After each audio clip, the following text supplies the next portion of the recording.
மீனா சீக்கிரமே இந்த கஷ்டத்துலேருந்து வெளியே வருவாங்க அப்படின்னு சொல்லி யாரெல்லாம் நினைக்கிறீங்களோ அவங்களாம் நம்ம வீடியோக்கு லைக் பண்ணிக்கோங்க. ஆமாங்க, ஒரு மிகப்பெரிய கஷ்டத்தில் நம்ம மீனா சிக்கியிருக்கிறாங்க.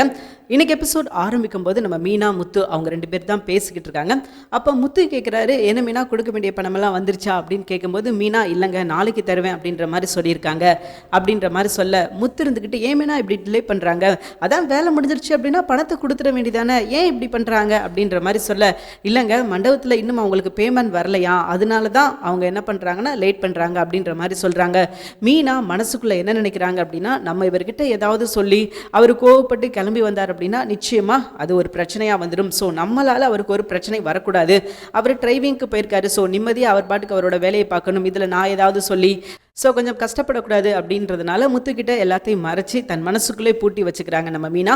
சீக்கிரமே அவங்க என்னதான் பூட்டி வச்சாலும் அந்த உண்மை வெளியே வரதான் போகுது. அண்ட் முத்து வர்றதுக்குள்ளே அதை எப்படியாவது கண்டுபிடிக்கணும் அப்படின்னு சொல்லி தான் அவங்க நினைக்கிறாங்க. அதுக்கப்புறம் அவங்களோட கதையை பேச ஆரம்பிச்சிட்டாங்க கொஞ்ச நேரத்துக்கு. சரி போகட்டும், அடுத்து என்ன பண்ணுறாங்க அப்படின்னு பார்த்தா மீனா நேரம் எங்கே போகிறாங்க அப்படின்னா அவங்க அம்மா வீட்டுக்கு போகிறாங்க. அவங்க அம்மா வீட்டில் போய் கேட்குறாங்க, அதாவது 4 பேரும் சேர்ந்து நம்ம மீனாவோட அம்மா சீதா சத்யா அப்புறம் மீனா இவங்க 4 பேரும் உட்காந்து டிஸ்கஷன் பண்ணுறாங்க என்ன பண்ணலாம் அப்படின்ற மாதிரி சொல்லிட்டு. ஏன்னா பணம் இல்லையா, கிட்டத்தட்ட 2 லட்ச ரூபாய் கணக்குக்கு அவங்களுக்கு வந்து லாஸ் ஆகிருக்குது, அதை ஈடு செய்ய முடியாது. ஸோ அதனால எப்படியாவது அதை மீட்கணும் அப்படின்னு சொல்லிட்டு பிளான் பண்ணுறாங்க.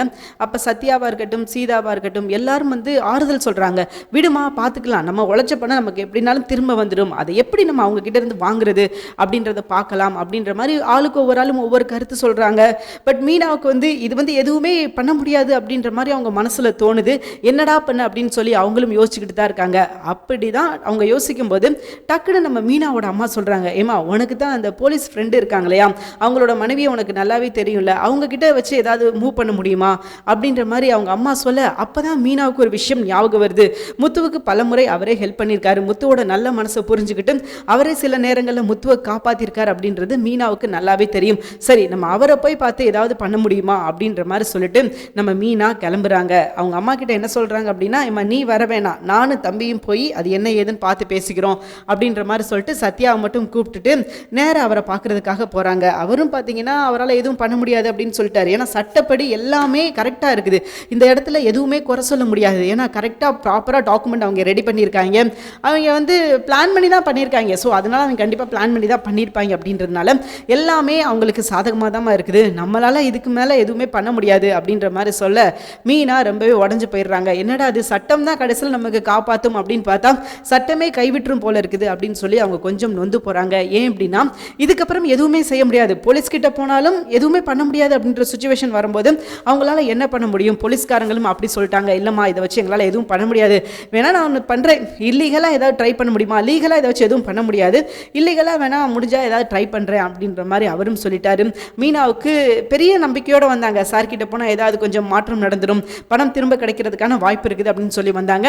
இங்கேயும் அவங்களுக்கு வந்து ஒரு தோல்வி தான் கிடைச்சது, அவரால் எதுவுமே பண்ண முடியாது அப்படின்ற மாதிரி அவரும் சொல்லிட்டாரு. ஸோ சத்யாவும் கேட்டு பார்க்குறாரு, என்னம்மா பண்ணுறது ஏதுமா பண்ணுறது அப்படின்ற மாதிரி அவரும் கேட்டு பார்த்துட்டாரு. பட் பெருசாக வந்து எந்த ரெஸ்பான்ஸ் இல்லைப்பா எதுவுமே பண்ண முடியாது, ஏன்னா டாக்குமெண்ட் பக்காவாக அவங்களுக்கு தான் சாதகமாக இருக்குது அப்படின்ற மாதிரி சொல்ல நம்ம சத்யா இருந்துக்கிட்டு சார் ஏதாவது கேஸ் போட்டு ஏதாவது பண்ண முடியுமா அப்படின்ற மாதிரி கேட்க, நம்ம என்ன தான் கேஸ் போட்டாலும் நிற்காதுப்பா, நமக்கு அலைச்சல் அண்ட் பணம் இது மட்டும்தான் வேஸ்ட் ஆகுமே தவிர அதை தாண்டி இதில் நம்ம எதுவுமே பண்ண முடியாது, ஏன்னா டாக்குமெண்ட் வந்து எவ்வளோ தெளிவாக கரெக்டாக பக்காவாக போட்டிருக்காங்க அப்படின்றதுனால அதை தாண்டி நம்மளால் எந்த விஷயத்தையும் பண்ண முடியாது அப்படின்ற மாதிரி அந்த போலீஸ்கார் அடித்து சொல்லிட்டாரு. ஸோ இதுக்கப்புறம் மீனா என்ன பண்ண போகிறாங்க, ஏன்னா இவரை நம்பி வந்தால் ஏதாவது தகவல் கிடைக்கும், இதை வச்சு அடுத்த லெவலுக்கு போகலாம் அப்படின்னு சொல்லி பிளான் பண்ணிக்கிட்டு இருந்த மீனாவுக்கு கடைசியில் ஒரு ஏமாற்றம் தான் கிடைச்சது, அங்கேயும் எதுவும் பண்ண முடியல.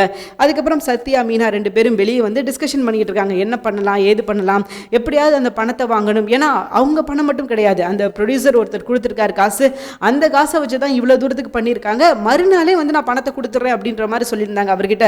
ஏன்னா இது வந்து என்னோட ஆர்டர் சார், நான் கண்டிப்பாக நான் மறுநாளே வந்து பணத்தை கொடுத்துட்றேன் அப்படின்ற மாதிரி சொல்லியிருந்தாங்க. பட் கொடுக்க முடியாத ஒரு சுச்சுவேஷனில் அவங்க இருக்கிறாங்க. அவரும் மாறு மாதிரி ஃபோன் அடிக்கிறார், என்னம்மா ஒரே நாளில் தரேன்னு சொன்னேன், ஆனால் இன்னும் பணம் வரல, ஃபங்க்ஷன் தான் முடிஞ்சு போச்சுல அப்படின்ற மாதிரி கேட்டு திரும்ப கால் பண்ணுறாரு. இப்போ மீனாவுக்கு என்ன பண்ணுறதுன்னு தெரியல, அவருக்கு பணம் கொடுக்கணும், எனக்கான பணம் வேண்டாம் அப்படின்னு அவங்க சொல்கிறாங்க.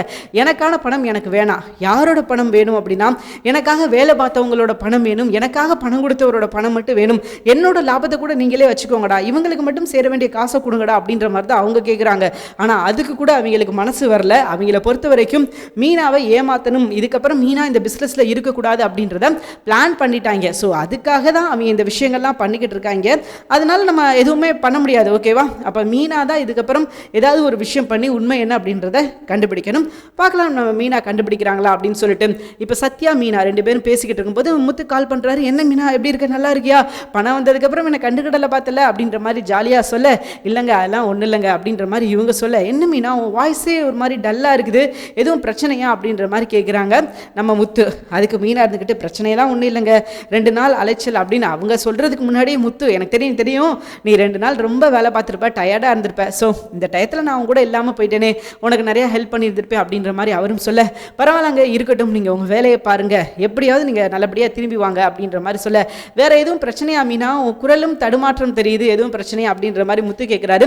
அப்பயும் மீனா வந்து இல்லைங்க அதெல்லாம் ஒரு பிரச்சனையும் கிடையாது, நான் நல்லா இருக்கிறேன், எனக்கு என்ன பிரச்சனை வந்துட போகுது அப்படின்ற மாதிரி சொல்லி மழுப்ப தான் செய்கிறாங்களே தவிர இப்போவாது உண்மையை சொல்லணும் அப்படின்ற விஷயம் அவங்களுக்கு தோழலை. ரீசன் என்ன அப்படின்னா அவர் வெளியூரில் இருக்கார் அப்படின்றது மட்டும்தான் ரீசன். ஸோ சத்யாவும் கேட்குறாரு, மாமா கிட்ட சொல்லிட வேண்டியதானக்கா, இப்படி ஒரு பஞ்சாயத்து போய்கிட்டு இருக்குது அப்படின்னு சொல்லிட்டு சத்யாவும் சொல்ல, அதுக்கும் நம்ம மீனா என்ன சொல்கிறாங்க அப்படின்னா, வேணாப்பா வேணாம், அவர் அங்கே வேலை பார்த்துக்கிட்டு இருக்காரு, தொடர்ந்து கார் ஓட்டிக்கிட்டு இருக்காரு, கார் ஓட்டுறது எவ்வளோ கஷ்டம் அப்படின்றது எனக்கு நல்லா தெரியும். ஸோ கார் ஓட்டும் போது அவருக்கு அவ்வளோ பெயின் இருக்கும், அதெல்லாம் தாண்டி இது கிடையில எனக்காக ஃபோன் பண்ணி என்னை பற்றி விசாரிக்கிறாரு. ஸோ இப்பயும் போய் எனக்கு இப்படி ஒரு பிரச்சனை போய்கிட்டு இருக்குது அப்படின்னு நான் சொன்னேன் அப்படின்னா அது சரி இருக்காது, அவரால் அங்கே நிம்மதியாக இருக்க முடியாது அப்படின்னு சொல்லிட்டு நம்ம மீனா ரொம்பவே வருத்தப்படுறாங்க. அதனால அந்த விஷயத்தை அவர்கிட்ட கொண்டு போக வேணாம் அப்படின்ற மாதிரி தான் அவங்க நினைக்கிறாங்க.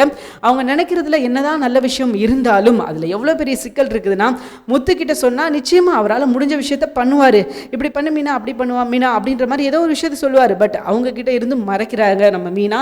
சரி சத்யா நீ கிளம்பு நான் பார்த்துக்கிறேன் அப்படின்ற மாதிரி சொல்லிட்டு சத்யாவையும் நம்ம மீனா அனுப்பி விட்டுட்டாங்க. ஏன்னா அவங்க உடஞ்சி போயிட்டாங்க. மீனா இதுக்கப்புறம் என்ன பண்ணுறது ஏது பண்ணுறது அப்படின்றது எதுவுமே தெரியலை. ஆனால் ஏதாவது ஒரு விஷயம் பண்ணி தான் ஆகணும், இல்லை அப்படின்னா பணம் போயிடும். பணம் போகிறது பிரச்சனை கிடையாது, இவங்க மேலே வச்ச நல்ல ஒப்பீனியன் போயிடும். கஷ்டப்பட்டு அங்கே வந்து மிகப்பெரிய ஒரு சாம்ராஜ்யம் மாதிரி இப்போ தான் கொஞ்சம் கொஞ்சமாக கட்டி எழுப்பிக்கிட்டு இருக்காங்க.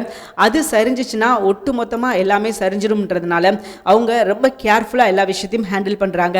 இப்போது நம்ம மீனா வீட்டுக்கு போயிட்டாங்க. ரைட்டு, வீட்டுக்காவது போவோம், என்ன பண்ண சமைக்கணும், அவங்களுக்கு வயசாயிருச்சு ஆன்ட்டிக்கு அத்தைக்கு, ஸோ அதனால் நான் போகிறேன் சத்யான்னு சொல்லிட்டு சத்யாட்ட சொல்லிட்டு இவங்க நேரம் வீட்டுக்கு வந்தேன்னா நம்ம விஜயா டோஸ் விட ஆரம்பிச்சிட்டாங்க. ஏய் என்ன நீ என்ன நினச்சிக்கிட்டு இருக்க, மணி என்ன ஆகுது, எத்தனை மணிக்கு சமைக்க போகிற, எங்கே போயிட்டு ஊர் சுற்றிட்டு வரியா அப்படின்ற மாதிரி கேட்க, அத்தை இப்போ உங்களுக்கு என்ன பிரச்சனை, ஏன் இப்படி கத்திக்கிட்டு இருக்கீங்க அப்படின்ற மாதிரி நம்ம மீனா கேட்குறாங்க. என்னது நான் சொல்கிறது உனக்கு கத்துற மாதிரி இருக்குதா அப்படின்ற மாதிரி கேட்க, ஆமாம் நீங்கள் கத்துற மாதிரி தான் இருக்குது அப்படின்ற மாதிரி சொல்ல, இவங்க வந்து மீனா வாயில் இருந்து நான் வந்து இப்படி கஷ்டப்பட்டுக்கிட்டு இருக்கேன், என் மனசு வந்து இப்படி அனலாக துடிச்சிக்கிட்டு இருக்குது, என் பணம்லாம் வேஸ்ட் ஆயிடுச்சு அப்படின்ற வார்த்தை வரணும் அப்படின்னு சொல்லிட்டு நம்ம விஜயா ரொம்ப பிரயாசப்படுறாங்க. மீனா அவங்க வாயிலாலேயே எனக்கு 2 லட்ச ரூபா லாஸ் ஆயிடுச்சு அப்படின்ற விஷயத்த சொல்லணும் அப்படின்னு சொல்லி அவ்வளோ ஆசைப்படுறாங்க. ஏன்னா மீனா அவங்க வாயிலிருந்து இப்போ வரைக்கும் யாருக்கிட்டையுமே சொல்லலை, எனக்கு இந்த மாதிரி பணம் லாஸ் ஆயிடுச்சு, நான் இந்த மாதிரி ஏமாந்துட்டேன் அப்படின்ற விஷயத்த இப்போ வரைக்கும் மீனா யாருக்கிட்டையுமே சொல்லலை. விஜயா வந்து இந்த வார்த்தையை எப்படியாவது பிடிங்கிடணும் அப்படின்னு சொல்லி தான் குறுக்க மறுக்க கேள்வி கேட்டு அவங்க பாட்டுக்கு பாஞ்சுக்கிட்டு இருக்காங்க. மீனா கடைசி வரைக்கும் எந்த பதிலும் சொல்லலை. கடைசியில் ஓப்பனாகவே கேட்டுறாங்க, உனக்கு என்ன பிரச்சனை, ஏன் இப்படி ஒரு மாதிரியாகவே இருக்கு அப்படின்ற மாதிரி கேட்கும்போது, எனக்கு உடம்பு சரியில்லை அப்படின்ற மாதிரி சொல்ல, ஒரு கட்டத்துக்கு மேலே பொறுமை இழந்துடுறாங்க மீனா. ஏன் உங்களுக்கு தெரியாதா நான் ஏன் இப்படி சோகமாக இருக்கேன் அப்படின்ற விஷயம் உங்களுக்கு தெரியாது, இதை நான் நம்பணுமா அப்படின்ற மாதிரி கேட்க விஜயா ஒரு நிமிஷம் ஆடி போயிட்டாங்க அப்படின்னு சொல்லலாம். ஏன் அப்படின்னா அவங்களுக்கு தெரியும் அவங்க ஏன் இப்படி இருக்காங்க, மீனா ஏன் இப்படி இருக்காங்க, அவங்களோட நிலைமை என்ன அப்படின்றது விஜயாவுக்கு நல்லாவே தெரியும். தெரிஞ்சே தான் விஜயாவை அவங்கள மேலும் புண்படுத்தணும், அவங்கள மேலும் காயப்படுத்தணும் அப்படின்றதுக்காக தான் அப்படி ஒரு கேள்வியை கேட்குறாங்க அப்படின்றது நமக்கு நல்லாவே தெரியும். ஸோ மீனாவுக்கும் தெரிஞ்சு போச்சு உங்களுக்கு இப்போ என்ன பிரச்சனை உங்களுக்கு தெரியாதா, அதான் உங்கள் ஃப்ரெண்டு சிந்தாமணின்னு ஒருத்தவங்க இருக்காங்களே அவங்ககிட்ட ஃபோன் பண்ணி கேட்க வேண்டியதானே, இல்லை அப்படின்னா இந்நேரம் அவங்ககிட்ட சொல்லியிருப்பாங்க, சொல்லாமலாம் இருக்க மாட்டாங்க, 2 பேரும் கூட்டுக்கலவாணிகள் தான் அப்படின்றது எனக்கு நல்லாவே தெரியும். நீங்கள் அவங்ககிட்டே ஃபோன் பண்ணி கேட்டுருந்துருக்கலாம், இல்லையா நீங்கள் வந்து அவங்களே நேரம் உங்கள்கிட்ட சொல்லியிருந்திருப்பாங்க அப்படின்ற மாதிரி சொல்ல, விஜயா ஒரு நிமிஷம் ஆடி போயிட்டாங்க அப்படின்னு சொல்லலாம். பரவாயில்ல இவளுக்கு இவ்வளோ தூரத்துக்காவது விவரம் தெரிஞ்சிருக்குது அப்படின்னு சொல்லி. ஏன்னா நல்லாவே தெரியும் மீனாவுக்கு இவங்க 2 பேருக்கும் இந்த விஷயத்தில் பங்கு இருக்குது, அதுவும் நம்ம விஜயாவுக்கு முக்கியமாக இந்த விஷயத்தில் பங்கு இருக்குது அப்படின்றது நல்லாவே தெரியும். ஆனால் தெரிஞ்சும் பார்த்தீங்கன்னா எதுவுமே தெரியாத மாதிரி தான் அவங்களுக்கு காட்டிக்கிட்டு இருக்காங்க. பார்ப்போம் நீங்கள் என்ன தான் பண்ணுறீங்க அப்படின்றத நானும் பார்த்துடுறேன் அப்படின்ற மாதிரி தான் அவங்களும் பொறுமையாக டீல் பண்ணிக்கிட்டு இருக்காங்க. விஜயா வாய்க்கு வந்த வந்தபடி இன்னும் பேசிக்கிட்டு தான் இருக்காங்க. பார்க்கலாம் இவங்களோட ஆட்டம் எப்போ அடங்குது, மீனா எப்போ அடங்குறாங்க அப்படின்னு சொல்லிட்டு. சரிங்க, இது ஒரு பக்கம் போய்கிட்டு இருக்க. இவங்க இப்படி பேசிக்கிட்டு இருக்கும்போதே அண்ணாமலை வராரு. அண்ணாமலை வந்து என்னம்மா என்னாச்சு, என்ன பிரச்சனை அப்படின்ற மாதிரி சொல்லிட்டு கையில் பிரெட் பாக்கெட் கொண்டு வர்றாரு. இந்தாம்மா இந்த பிரெட்டை போய் வை அப்படின்ற மாதிரி சொல்ல, பிரெட்டா எதுக்கு மாமா, ஏன்னா குழந்தைங்க இருந்தாங்கன்னா வாங்கலாம், இல்லை அப்படின்னா யாராவது உடம்பு சரியில்லாதவங்க இருந்தால் வாங்கலாம், திடீர்னு இவர் எதுக்கு பிரெட் வாங்கிட்டு வந்தார் அப்படின்னு சொல்லிட்டு மீனா ஆர்வமாக கேட்குறாங்க. என்ன மாமா என்ன பிரெட்டு, எதுக்காக பிரெட்டு வாங்கிட்டு வந்திருக்கீங்க அப்படின்ற மாதிரி கேட்கும்போது, இல்லைம்மா அந்த முக்கில் ஒரு டீ கடைக்காரர் இருக்கேன் தெரியுமா அப்படின்ற மாதிரி சொல்கிறார் நம்ம அண்ணாமலை மீனா கிட்ட. ஆமாம்மா ஒரு டீ கடைக்காரர் இருக்காரு, அவருக்கும் இதுக்கும் என்ன சம்மந்தம் அப்படின்ற மாதிரி கேட்க, இல்லைம்மா நேற்று நான் என்ன பண்ணேன் அப்படின்னா அவங்க கடையில் சில இதெல்லாம் வாங்கிட்டு அவங்ககிட்ட வந்து ஒரு 100 ரூபாய் கொடுத்துட்டு நான் சேஞ்ச் வாங்கினேன். அப்போ அவன் என்ன பண்ணான் அப்படின்னா 50 ரூபா நோட்டு கிழிஞ்ச நோட்டை என்ற கொடுத்துட்டான். நான் மறுபடியும் அந்த நோட்டை பார்க்கல, அங்கே வச்சு பார்க்கல, நேராக வீட்டுக்கு கொண்டு வந்துட்டேன். வீட்டுக்கு கொண்டு வந்ததுக்கப்புறம் தான் தெரியுது அந்த 50 ரூபா கிழிஞ்ச நோட்டு அப்படின்னு சொல்லி. ஸோ நான் என்ன பண்ணேன் அப்படின்னா உடனே அந்த நோட்டை போய் அவங்ககிட்ட கொடுத்து, இங்கே பாடுறா இப்படி கிழிஞ்ச நோட்டு கொடுத்துருக்கேடா, என்னடா விஷயம் அப்படின்ற மாதிரி கேட்டேன். அதுக்கு அவன் என்ன சொல்லிட்டா அப்படின்னா, இப்படி ஒரு நோட்டு எங்கள் கடையிலே கிடையாது, நான் கொடுக்கவே இல்லை அப்படின்ற மாதிரி அடித்து சொல்லிட்டான். நானும் எவ்வளோ சொல்லி பார்த்தேடே இது நீ தாண்டா கொடுத்த அப்படின்னு சொல்லி, ஆனால் அவன் எதையுமே கேட்குற மாதிரி இல்லை, நான் கொடுக்கவே இல்லை அப்படின்னு சொல்லிட்டான். எனக்கு என்ன பண்ணுறதுனே தெரியல, ஏன்னா அது என்னோட காசு இல்லையா, ஸோ அதனால எனக்கு என்ன பண்ணுறதுன்னு தெரியல, எப்படியாவது அவங்ககிட்ட இருந்து அந்த பணத்தை நான் திரும்ப வாங்கணும் அப்படின்னு சொல்லி பிளான் பண்ணேன். அதுக்கு நான் என்ன பண்ணேன் அப்படின்னா மறுநாள் வீட்டுக்கு வந்து அந்த நோட்டை எடுத்து அந்த கிழிஞ்ச இடமே தெரியாமல் நான் ஃபுல்லாக அழகாக டேப் போட்டு ஒட்டிட்டு மறுநாள் அந்த கடைக்கு, அதாவது இன்னைக்கு அந்த கடைக்கு போய் நான் கொடுத்துட்டு இப்போதாம்மா வர்றேன், கொடுத்தேன். அவன் பார்க்கல, அவன் ஏமாந்துட்டான், அவங்ககிட்ட இருந்து அந்த காசை நான் வாங்கிட்டு வந்துட்டேன் அப்படின்ற மாதிரி அண்ணாமலை சொல்ல, மீனாவுக்கு வந்து ஷாக்காக இருக்குது. மாமா இப்படி செய்கிற ஆளே கிடையாதே அப்படின்ற மாதிரி சொல்ல, அப்போ நம்ம அண்ணாமலை வந்து இப்படி செய்கிற ஆள் கிடையாதாம்மா, ஆனால் இருந்தாலும் நம்மளை ஒருத்தங்க ஏமாத்துறாங்க அப்படிங்கும்போது நம்மளும் அவங்களை திரும்ப ஏமாத்துறது வந்து தப்பே கிடையாது அப்படின்ற மாதிரி அண்ணாமலை ஒரு சின்ன பாடம் கற்றுக் கொடுக்குறாரு. இந்த ஒரு பாடம், இந்த ஒரு சின்ன லெசனை பிடிச்சிக்கிட்டு தான் மீனா அவங்க வந்து யாரா குற்றவாளி, உண்மையான குற்றவாளி யார் அப்படின்றத கண்டுபிடிக்க போகிறாங்க. அது மட்டும் கிடையாது, தன்னோட பணத்தை வந்து மீட்கிறதுக்கு இது ஒரு முக்கியமான ஒரு திருப்பு முனை அமையும். இந்த ஒரு சின்ன கதை இவர் வந்து சொன்னார் இல்லையா அண்ணாமலை, நான் எப்படி அந்த பணத்தை வந்து திரும்ப வாங்கினேன், அந்த காசை வந்து எப்படியா மாற்றினேன் அப்படின்னு சொல்லதுக்கு இதுதான் ஒரு சரியான ஒரு வே அப்படின்றத மீனா புரிஞ்சுக்கிட்டாங்க.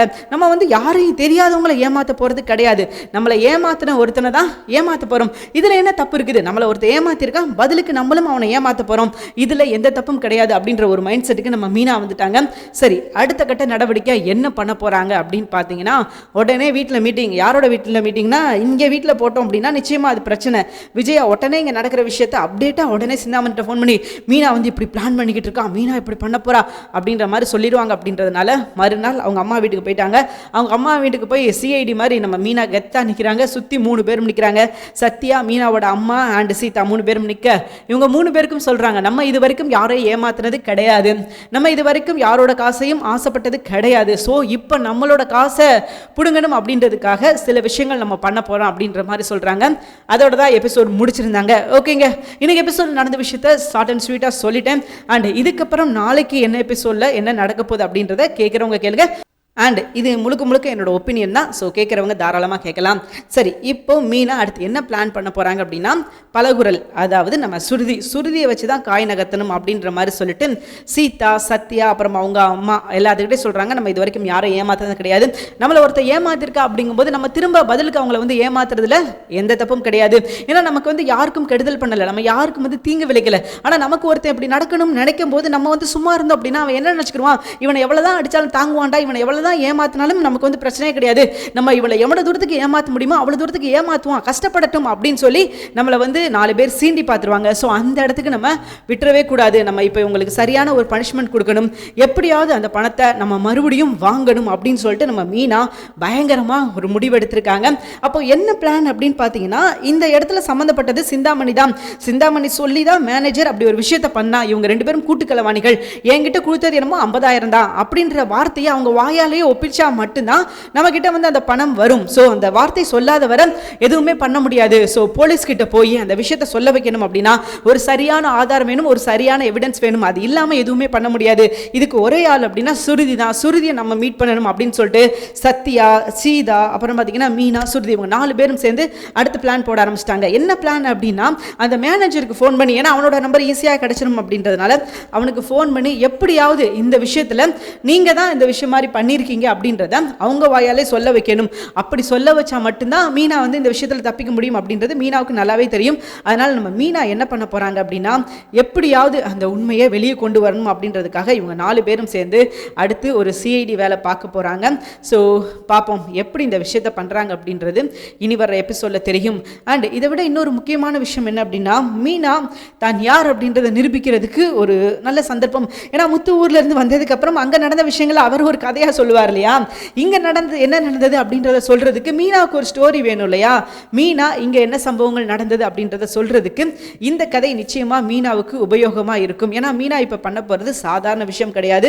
மீனா பண்ண போகிறது உண்மையிலே ஒரு பெரிய தரமான சம்பவம் அப்படின்னு சொல்லலாம். பெரிய விஷயத்தை தான் அவங்க பண்ண போகிறாங்க. ஏன்னா இது நாள் வரைக்கும் அவங்க பண்ண விஷயங்களை வேற, இப்போ அவங்க பண்ண போகிற விஷயங்கள் வந்து வேற அப்படின்னு சொல்லி ஆகணும். ஏன்னா இது நாள் வரைக்கும் பார்த்தீங்கன்னா மீனா என்ன தப்பு நடந்தாலும் நம்ம முத்து கூட இருப்பார். ஆனால் இப்போ முதல் முறை முத்து இல்லாமல் நம்ம மீனா ஒரு சிஐடி வேலை அப்படின்றத விட ஒரு சிறப்பான ஒரு சம்பவம் சொல்லலாம். அந்த மாதிரி ஒரு சம்பவம் பண்ண போகிறாங்க. அது என்னன்னு கேட்டிங்கன்னா, நம்ம சுருதியை வச்சு பேச சொல்ல போகிறாங்க. யார் மாதிரி அப்படின்னா, நம்ம சிந்தாமணி மாதிரி பேச சொல்கிறாங்க. அந்த மேனேஜர்கிட்ட கால் பண்ணி அவன் வாயிலிருந்து எல்லா வார்த்தையும் நம்ம வாங்கணும். ஒன்று அவன்கிட்ட இருந்து மொபைலில் ரெக்கார்ட் பண்ணணும் அல்லது வீடியோ ரெக்கார்ட் பண்ணணும். இது 2 பண்ணால் மட்டும்தான் நம்ம இந்த விஷயத்தில் அவங்க நம்மளை ஏமாத்திருக்காங்க அப்படின்றத கண்டுபிடிக்க முடியும்.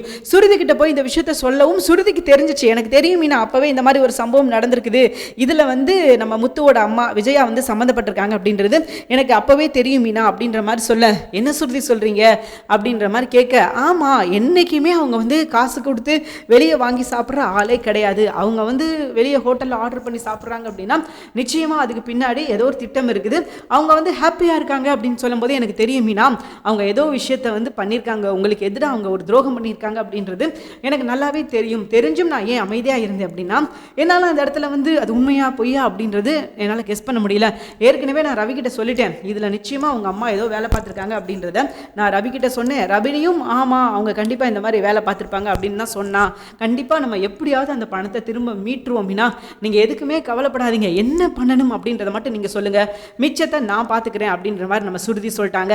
ஸோ அவங்க பேச வேண்டிய டயலாக்லாம் எழுதி கொடுத்துட்டாங்க. இப்போ மேனேஜர் அவன் வாயாலே வார்த்தையை ஒத்துக்கிடுவானா, அப்படி அவன் ஒத்துக்கிட்டான் அப்படின்னா சிந்தாமணி ஒன்று பணம் கொடுக்கணும் இல்லை ஜெயிலுக்கு போகணும். அவள் ஜெயிலுக்கு போவாளா அப்படின்னு கேட்டிங்கன்னா கண்டிப்பாக ஜெயிலுக்கு போக மாட்டா, பணம் தான் கொடுத்தாகணும். ஸோ மீனாவை இந்த இடத்துல இருந்து தூக்கணும், இந்த இடத்த விட்டு மீனாவை காலி பண்ணணும் அப்படின்னு சொல்லி நினச்ச சிந்தாமணிக்கு மீனா கொடுக்க போகிறது ஒரு தரமான சம்பவம் அப்படின்னு சொல்லலாம். ஏன்னா விஜயாவுக்கு இது ஒரு ஆப்பு தான். இது வந்து சிந்தாமணிக்கு மட்டும் கிடைச்ச ஆப்பு கிடையாது, நம்ம விஜயாவுக்கும் சேர்த்து வச்ச ஆப்பு தான். விஜயா வந்து ரொம்ப சந்தோஷமாக தானே இருக்காங்க. மீனா கீழே விழுந்துட்டா அப்படிங்கும் போதே அவங்களுக்கு வந்து ஒரு குஜால் ஆயிடுச்சு. எப்பாடா ரைட்டு செம்ம சந்தோஷமாக இருக்கலாம் அப்படின்ற மாதிரி சொல்லி அவ்வளோ ஜாலியாக அவ்வளோ சந்தோஷமாக அப்படியே அவ்வளோ குளிர்ச்சியாக இருக்கிறாங்க. ஏன்னா ஹோட்டலில் ஆர்டர் போட்டு வீட்டுக்கே வாங்கி கொடுத்து விருந்து மாதிரி வைக்கிறாங்க அப்படின்னா அவங்க எவ்வளோ மப்பில் இருப்பாங்க அப்படின்னு பாருங்களேன். ஸோ அந்த அளவுக்கு பார்த்தீங்கன்னா விஜயாவோட திமிரை அடக்கிறதுக்கு நம்ம மீனாவுக்கு கிடைச்சிருக்கிறது ஒரு சரியான வாய்ப்பு. இந்த வாய்ப்பை மட்டும் மீனா சரியாக பயன்படுத்தி உண்மையான குற்றவாளி சிந்தாமணி தான், அவங்க சொல்லி தான் இந்த மாதிரி சம்பவங்கள்லாம் நடந்திருக்குது அப்படின்ற விஷயத்தை மட்டும் வெளியே கொண்டு வந்துட்டாங்க அப்படின்னா அண்ட் விஜயாவுக்கும் ஒரு பேர் அதிர்ச்சியாக தான் இருக்கும். ஏன்னா மீனாவை இவங்க ரொம்ப அசால்ட்டாக நினச்சிட்டாங்க. இவளால் என்ன பண்ண முடியும், இவள் என்ன பண்ணுவா, முடிஞ்சதை பண்ணட்டும் பார்த்துக்குருவோமே அப்படின்ற மாதிரி மீனாவை ரொம்ப அசால்ட்டாக நினச்சிட்டாங்க. ஸோ அவங்களுக்கு வந்து ஒரு ஆப்பு கன்ஃபார்ம் அப்படின்றது இப்போ வரைக்கும் அவங்களுக்கு தெரியாது. ஆனால் இதுக்கப்புறம் நிச்சயமாக அவங்க வந்து பயந்து தான் ஆகணும். ஏன்னா அவங்களுக்கு நடக்க போகிற விஷயங்கள் வந்து ரொம்ப கொடூரமானது. கஷ்டப்பட்டு இவ்வளோ தூரம் பிளான் பண்ணி நம்ம மீனாவை தோக்கடிச்சிடலாம் அப்படின்னு சொல்லி ஒரு அழகான திட்டம் போட்டு அது அழகாக நடந்துக்கிட்டு இருக்குது. இது வந்து அவங்க முடிஞ்சிடும் அப்படின்னு நினச்சாங்க. இந்த பணத்தை வந்து அவ்வளோதான், இதுக்கப்புறம் வந்து அவள் என்ன பண்ண போகிறா, அவளால் என்ன பண்ண முடியும், எங்கே போனாலும் அவளோட டாக்குமெண்ட் வந்து எதுவுமே செல்லாது, இதோட அவளோட ஆட்டமே முடிஞ்சிருச்சு அப்படின்ற மாதிரி தான் நினச்சிக்கிட்டு இருந்தாங்க. பட் அதெல்லாம் இல்லை, என்னோட ஆட்டம் இனிமே தான் ஆரம்பிக்குது, நீங்கள் நினைக்கிற விஷயங்கள் எதுவுமே நடக்காது அப்படின்றத ஆணித்தனமாக சொல்லியிருக்காங்க நம்ம மீனா அப்படின்றதுல எந்த ஒரு மாற்று கருத்தும் கிடையாது. நிச்சயமாக இது விஜயாவுக்கும் சரி அண்ட் சிந்தாமணிக்கும் சரி ஒரு மிகப்பெரிய அதிர்ச்சி வைத்தியமாக தான் இருக்கும். நம்ம முத்து வரும்போது சொல்கிறதுக்கு ஒரு சூப்பரான ஸ்டோரி ரெடி பண்ணிட்டாங்க. ஏன்னா முத்துவுக்கு தெரியுது மீனா வந்து ஏதோ ஒரு கஷ்டத்தில் இருக்கா, மீனா கிட்ட ஏதோ ஒரு சம்திங் ராங் அப்படின்ற ஒரு விஷயம் தெரியுது. ஸோ தெரிஞ்சாலும் அவங்களால எதுவுமே சொல்ல முடியல, எதுவுமே கண்டுக்க முடியல. ஏன்னா போய் சொன்னால் என்ன நடக்கும், எதுவுமே நடக்காது. அவர் பாவம் வேலையை போட்டு வந்துட்டார் அப்படின்னா அவருக்கும் ஒரு நல்ல அமௌண்ட் வருது. ஸோ அதுவும் வந்து மிஸ் ஆயிரும். அண்ட் எங்கிட்ட இந்த பிரச்சனை முடிவுக்கு வருமா வராது அப்படின்றது கூட மீனாவுக்கு தெரியாது. ஸோ அதனால தான் நம்ம மீனா என்ன பண்ணிட்டாங்க அப்படின்னா முடிஞ்ச அளவுக்கு நம்மளால் எவ்வளோ தூரத்துக்கு முத்துவை கூப்பிடாம இந்த விஷயத்தை பண்ண முடியுதோ அந்த அளவுக்கு நம்ம பண்ணணும் அப்படின்னு முடிவெடுத்துட்டாங்க. ஏன்னா இதில் அவரையும் இன்வால்வ் பண்ணி அவருக்கும் வேலையை போட்டு வந்துட்டு ஸோ இது பயங்கர சிக்கல் அப்படின்றத புரிஞ்சுக்கிட்ட நம்ம மீனா இந்த விஷயத்த முறியடிப்பாங்களாம், சிந்தாமணிக்கு ஒரு சரியான பாடம் புகட்டுவாங்களா, அண்ட் இப்போ தானே எதிரி அண்ட் அவங்க பின்னின சதி வலையை அவங்க கடக்குறாங்க. இதுக்கப்புறம் ரொம்ப அலர்ட்டாக இருப்பாங்க, ரொம்ப உஷாராக இருப்பாங்க. இந்த ஒரு முயற்சியில் மட்டும் அவங்க ஜெயிச்சிட்டாங்க அப்படின்னா மீனாவை இதுக்கப்புறம் யாராலையும் நெருங்க முடியாது. இவங்க நினைக்கிற விஷயங்கள் எதுவுமே நடக்காது, நம்ம மீனா நடக்கவும் விட மாட்டாங்க. ஏன்னா இப்போ வரைக்கும் இவங்க பண்ணுற விஷயங்கள்லாம் எப்படி இருக்குன்னா ரொம்ப சில்லித்தனமாக இருக்குது. ரொம்ப சில்லியாக தான் பண்ணிக்கிட்டு இருக்காங்க. மீனா வீழ்த்தணும், மீனா சும்மாவே விடக்கூடாது அப்படின்றதுக்காக ரொம்ப சில்லித்தனமாக ரொம்ப கேவலமாக பண்ணிக்கிட்டு இருக்காங்க. இது எல்லாத்துக்கும் ஒரு முடிவு வரணும் அப்படின்னா அது நம்ம மீனா கையில் தான் இருக்குது. கண்டிப்பாக மீனா இந்த முறை ஜெயிக்கணும், ஜெயிச்சாதான் அவங்க யார் அப்படின்றத ப்ரூவ் பண்ண முடியும். எங்கேயாவது ஒரு சின்ன தப்பு நடந்தது, இந்த பணம் அவங்க கைக்கு வரலன்னு வச்சுக்கோங்களேன், ஒட்டு மொத்தமாக கெட்ட பேர் அவங்களுக்கு தான், ஒட்டு மொத்தமாக. அண்ட் இதுக்கப்புறம் அவங்களுக்கு மேனேஜ்மெண்ட்லேருந்து எதுவும் ஆர்டர் வருமா அப்படின்றத கேள்விக்குறி தான். ஏன்னா கொடுத்த ஆர்டர் அவங்க சிறப்பாக தான் செஞ்சாங்க. அவங்க என்னதான் சிறப்பாக பண்ணியிருந்தாலும் ஒரு பிளாக் மார்க் குத்திருப்பாங்க. அந்த பணம் காசெல்லாம் வாங்கிட்டு வாங்கலை அப்படின்னு சொல்லி ஏமாத்திட்டா அப்படின்ற மாதிரி ஒரு பிளாக் மார்க் குத்தி இனிமேல் அந்த பொண்ணுக்கு ஆர்டர் கொடுக்காதீங்க அப்படின்னு சொல்லி எல்லா இடத்துக்கும் நம்ம மீனா பற்றி தப்பான விஷயங்களை ஸ்ப்ரெட் பண்ணி மீனாவுக்கு எங்கேயுமே ஆர்டர் கிடைக்க முடியாதபடி செஞ்சுருந்துருப்பாங்க. மேபி மீனா கொஞ்சம் ஏமாந்துருந்தா அந்த மாதிரி ஒரு விஷயம் நடந்திருக்கும். பட் மீனா ஏமாறல அப்படின்றதுனால அது நடக்கலை. அண்ட் அவங்க இன்னும் போராடிக்கிட்டு இருக்காங்க. அப்படி போராட்டத்தில் இப்படி ஒரு தப்பு நடந்திருக்குது அப்படின்னு தெரிஞ்சா செம்மையாக இருக்கும் அப்படின்றதுல எந்த ஒரு மாற்று கருத்தும் கிடையாது. ஸோ நிச்சயமாக இதுக்கப்புறம் மீனா எடுக்க போகிற முயற்சிகள் ஜெயிச்சா மட்டும்தான் அவங்க இவ்வளோ நாள் கஷ்டப்பட்டு இந்த ஈவென்ட் மேனேஜ்மெண்ட்டுக்குள்ளே வந்ததுக்கு ஒரு சரியான ஒரு பலனாக இருக்கும். அண்ட் இதுக்கப்புறம் இந்த மாதிரி ஏமாற மாட்டாங்க. ஏன்னா இப்போ தான் ஒரு மிகப்பெரிய ஒரு ஸ்கேம்லேருந்து மீண்டு வந்துட்டாங்க அப்படின்னா இதுக்கப்புறம் அவங்க ஏமாற மாட்டாங்க. யார் போய் அவங்கள ஏமாற்றணும்னு நினச்சாலும் அது நடக்காது, அது முடியாது அப்படின்றதுல எந்த ஒரு மாற்று கருத்தும் கிடையாது. பார்ப்போம் இதுக்கப்புறம் நம்ம மீனா என்ன பண்ண போகிறாங்க, எப்படி இந்த பிரச்சனையை சமாளிக்க போகிறாங்க.